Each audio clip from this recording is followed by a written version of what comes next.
আমরা ফ্যাসিবাদকে তাড়িয়েছি, শেখ হাসিনাকে তাড়িয়েছি।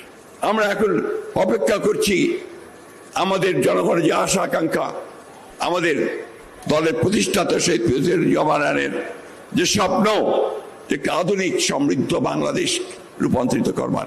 দেশের মানুষ অনেক আশা ভরসা নিয়ে 5ই আগস্টের পরিবর্তনের পরে ফ্যাসিস্ট হাসিনা দেশ থেকে পালিয়ে ভারতে আশ্রয় নেওয়ার পরে আমাদের দেশের অবস্থার পরিবর্তন হবে।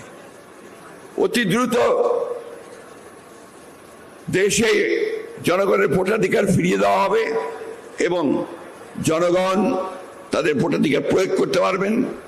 প্রয়োগ করে তারা তাদের প্রতিনিধি নির্বাচিত করতে পারবেন এবং গণতন্ত্রকে তার অভিষ্ট লক্ষ্যে পৌঁছানোর চেষ্টা করবেন। গণতন্ত্রের চর্চা হবে।